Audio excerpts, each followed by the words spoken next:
Yeah. Welcome everyone to another episode of the Mere Morpheus podcast. It is your host here, Kyrin, coming in on the 9th of April 2026. And it's been a while since I've actually appeared myself on this podcast. There was a little special guest episode, I guess, or guest appearance when I appeared on the actual Morpheus Spaces in, I'm going to say like a couple of months ago. That was at midnight my time, maybe even later, 1 a.m. or something. And I, was not happy to be up at that time. So that was a rare occurrence. But I am going to join you here today, and you're going to join me for an attempt at downloading Everclaw. So Everclaw is a version of Openclaw, which uses Morpheus on the back end for your compute and your inference. So we're going to be trying to set that up. It's going to be a bit of a messy process, and you're going to be seeing me interacting with my own AI, I guess like voice chat here with Venice to help me download it, because my first attempt did not go so well. So let's switch to the other screen so you can see my laptop and I can explain to you exactly what I'm doing here.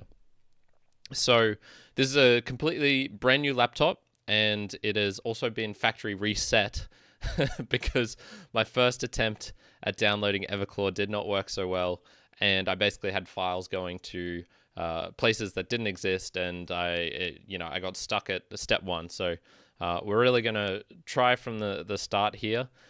Probably the first bit of this will be hopefully interesting and entertainment, and I'll actually be talking to it. Probably as we get later on, there's going to be a lot of blank gaps and silences as I'm trying to figure things out and work stuff up. But all right, let's go here first. Everclaw.xyz. And it says, Everclaw, stop running out of Claude credits. Make your Openclaw agent live forever and work 24/7.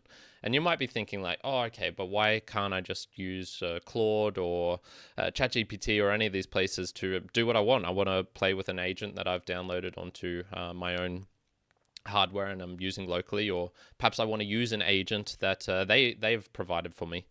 And the reason you would not want to do that is what we saw recently, which was Claude saying, hey, we're shutting down our API access for people who are using Openclaw because probably they're using too much bandwidth. They're getting the business models of these companies are like they want you to basically have a subscription and not use it. Obviously, that's the ideal, subscription service.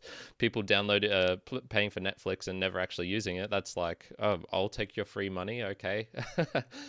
So when people actually do start to use it too much, they cut you at the knees and say, hey, no, we said you have your $200 a month plan with unlimited credits. Well, actually, it turns out unlimited is not so unlimited when people are actually starting to use it. So this is where you can own your own compute as well, and using Morpheus or Venice as your provider of inference. And essentially what you do is you get some of these tokens, and tokens, when I say tokens, I mean a cryptocurrency token. You stake it and you are able to get inference on the back end. But that's probably a little bit more advanced. Let's just jump down into here. So it's open source and decentralized. It's got a little command prompt here, and we're going to do this essentially from scratch. I'm going to pretend, and you don't have to really pretend that I have no idea what I'm doing. So that you don't even know how like command lines work on computers and things like this. So it says install Everclaw, one command, guided setup, free GLM 5 starter key. So at the very moment, David Johnston, who I've mentioned very many times on this podcast, he has got it set up. So he's got a bit of free inference for you to get started. And I'm sure that will probably go away at some point. But if you get in now, here it is. So what the installer does, checks for dependencies, Homebrew, Node.js, Git, and Openclaw, prompts to install any missing ones, clones Everclaw to the right location, bootstraps a free GLM 5 starter key, optionally installs Morpheus proxy router for P2P. And that's got a couple of the commands here. We'll be talking about this one here, this curl get openclaw.ai, because that's already a little bit out of date. So we're going to be using our own AI to check that this is how we can get around this problem. And then we've got check your environment, verify dependencies without installing anything. So this is for people who are a little bit wary. They're like, hey, I'm not sure about this. I don't really want to, do this without like downloading, malicious software or something. This is where you can just check things to see, okay, what am I downloading? What do I need to do? Etc. etc. And then he's got some quick links here about the GitHub, Claw, what Morpheus is, and get an API key free from app.more.org. So it's built for non-developers. And then it's just got all of this stuff, X402 payments, which I'm very interested in, the ERC8004, and a couple of other things. But let's go right to the top. And I wish I had this on my phone so that you could see exactly what I'm doing on my phone, but you can kind of see it right here. So I've already was talking to it previously, so it has a little bit of knowledge already of what I am trying to do here. And my last talking of it was it convincing me like, hey, do a factory reset. You stuffed it up the first time. Let's just start clean from this new laptop that you've got, and we're going to work from there. So let me talk to it now, and you'll see what I'm doing. Hey, Venice. So I just did the factory reset, and I'm actually doing a podcast as we're speaking right now. So it's important we try and get this correct the first time.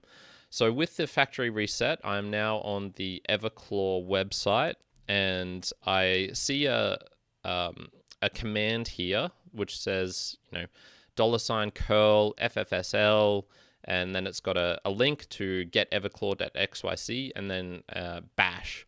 Now, after the factory reset, the first time I tried this using bash, that bash command in my command line, which is just on this, a Lenovo LOQ Essential laptop, and I've just got Windows on it.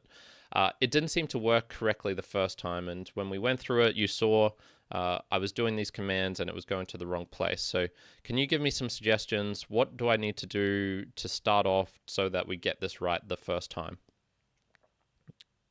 Okay, so I'm going to send that through to it, and it's going to give us a little bit of a suggestion of what we should do. So for those who haven't done this before, talking to your AI is so much easier than trying to type things in. And if you were like me and had an old shitty phone, which is just sitting over there at the moment, and I couldn't do this well, it's kind of worth, honestly, the investment of getting at least a decent phone where you can talk to it like this. So it's okay, telling me the key understanding that Everclaw is built on top of Openclaw, and both are designed to run inside a Linux environment. Since you're on a fresh Windows machine, that means we need to use WSL2. The factory reset was the right call. So first step is to install WSL2 and Ubuntu. So we're going to go to PowerShell. So just go down to the bottom here, type in PowerShell. We see Windows PowerShell and a couple of different versions of it. We want the Windows PowerShell app and running as an administrator. Click yes. So it's talking about installing the latest. Do I need to do that? No, maybe not. And it's telling me I should just type in WSL. Oh, let's go over to here. So it's actually typing WSL -- install. And let's see what happens. So we'll let that sit for a little bit and think. It seems like it's not doing anything at the moment. So, it says I need to reboot my laptop when prompted. So when that happens, I'll probably have to jump over to the other screen over here. We've encountered our first problem already. It's not doing anything. So what I'm just going to do, going to take a little photo here. Take a photo of that. It's probably easier if you're like screenshotting it and doing it on your actual device. It'll be a little bit quicker, but I've got too many things running up here at the moment, so I won't do that. Hey, so I tried that very first section, and it already is saying it's not doing anything. It's just saying I did the WSL -- install, and it's just a blinking light. Nothing's happening. Can you help me out? I'm pretty sure I ran it as an administrator. Okay, and it's already saying WSL installation appears to be corrupted. And I'll send you another photo of that in a second. So don't respond to me just yet. So I will send that through. I will take another photo. And that's interesting because this was a factory reset. So how is it already corrupted? Oh, wow.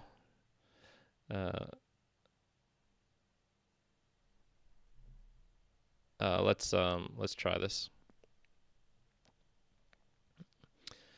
Indicates that the window component registration for WSL is broken. Since you did this, is very strange. Suggests the Windows installation itself might have a minor corruption, or the WSL feature wasn't enabled.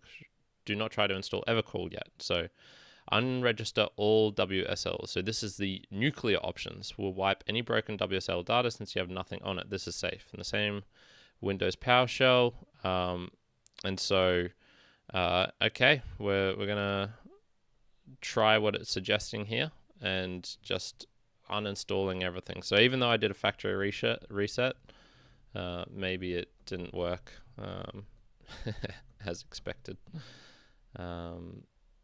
WSL. Oh, it's already thinking about this one. Unfortunately, this is not going to make for great live streaming, as it's me just trying to troubleshoot. So perhaps I will explain what the ideal setup is first, and then we'll get to afterwards the actual nitty gritty of trying to do all of this stuff, because it's going to be a long and wild journey. So to kind of summarize, I guess, the latest 6 months of the Morpheus project and spaces, I think it was kind of lagging for a little bit, or it felt like there was little inactivity because the API gateway was getting set up, and if you are like me, it's just like okay, that's cool, but why can't I just use a normal access like GPT? It's much easier. I can get it on my phone. I don't have to do with things. So that was very much for like the developer focused area. And it's essentially creating that marketplace for compute. And this is kind of the vision that I see of the future. Many people like myself having access to compute, or wanting to own their own compute and not be dependent solely on a ChatGPT or a Claude or a thing like this where they've got their own subscriptions. And it's the exact same reason that many people download their own music still, because if you're relying on YouTube Music or on Spotify and your favorite artist has an album that you really enjoy and then it just goes away for some reason, and this could be because the artist took it away and they didn't want that to be out there for anymore. This could be a copyright thing, or it could be a Spotify thing, or it could be one of the back ends of people who host the music, places like Bandcamp.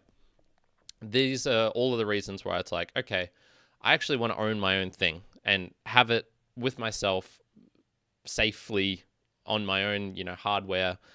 And I very much see compute being the same thing. I want to be able to own my own compute, and I don't want to be reliant on having a subscription to another place. And the reason, it's kind of quite a while ago, I talked with a guy called Brian of London. And he set up a Facebook page when Facebook pages were relatively brand new. And he grew this into a pretty big following, and it was related to some sort of political party in the UK, I believe. And essentially, like, they got to this crazy big level where, this was the place where people for this political party were getting their access to the news of, okay, what was happening, are they doing any marches? Here's communication, stuff like this. And then for some reason, probably because, it's politics and companies play games, people play games, people say things which are edgy or perhaps politically incorrect. What a stupid word. It's stupid that it exists, that is a thing. And this Facebook page just got taken away from them. And so essentially, like, they realized, oh, we don't actually own our access to the people who want to hear us. We are very much reliant and dependent on Facebook in this case. And so it's just a continual learning process. People who are on Instagram, they're having a real good, posting photos of their sausage dog or whatever, their algorithm changes and they realize, oh, I never actually had access to the people who I thought I had access to. And so it's just it's a risky thing. And I think just looking at it purely as risk management, it's a risky thing to rely completely on these companies and places to have your access to, I think, something which we all recognize now as essential. Like me being able to talk to Venice here and it helping to troubleshoot these problems that I'm having. I want to own that. I don't want to be reliant completely on another company. You can take that choice if you want to, but if you're already listening into a decentralized AI podcast, you probably recognize why this is important. So Morpheus and Venice, where you can do this. If I go to more.org, access inference, stake and earn compute. So this is one of those things where it's having some of the Morpheus tokens is helpful because you can come over to here, come on to, so this is capital where you can provide capital, probably just an overview of Morpheus again. Providing capital is one way that you can get access to the Morpheus tokens. You deposit USDC on Base, I believe, or stake to Ethereum maybe still, and you over time get more via unlocks and things like this. If we go over to builders, this is probably where you'll be able to start to see things like the protection capital incentive, Morpheus Marketplace API, and probably the more stake vault base. I don't know if it's got a little description at the top here. More migration from Arbiter to base subnet. No, that's something else. In any case, this is where you can stake and earn inference from that. And then we've just got some bridging. The other ones being compute. So this is providing compute to the network, and then also coding by actually providing some code and helping out on the GitHub and things like that. That's how you can earn the Morpheus tokens. So you want to have some of them or some Venice, and you can do a very similar thing. So if we go to venice.ai, and if we just go log in, sign up, I don't have actually any of those here. I want to try Venice without an account. And I just want to see if they've got the token dashboard still here. Yes, they do. So venice.ai/chat is it where you can just go and chat with it. If you own some of Venice, you can stake that to receive more Venice. And then what you can actually do is lock some of it up to get DM, and DMs are equal to $1 per day of credit on the Venice API. So it's essentially just being a way to own your own compute and get $1 of that per day. And then if you want to, you can just sell it on. So it's, I guess, a variation of, instead of it being a subscription where you need to buy, $200 a month of whatever, but perhaps you only want to use it for like 3 days, and you don't actually want, you need a highly intensive task for maybe an hour or two. You don't want to be paying a $200 subscription, and certainly AI agents don't want to be doing that either. So being able to own something where you own it for a little bit and you can sell it, resell it on later, aka a marketplace of compute. These are the basic building blocks, I would say, of what we're starting to see there. So having Morpheus and Venice for those two reasons is useful. So I'm going to now just kind of end the segmented talking portion.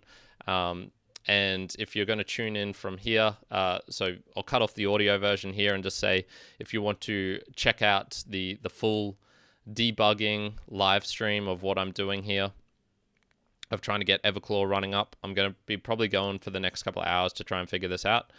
Jump onto the Mere Mortals podcast YouTube channel, and you'll be able to see what I'm doing there. And there'll be a big long live stream of my journey.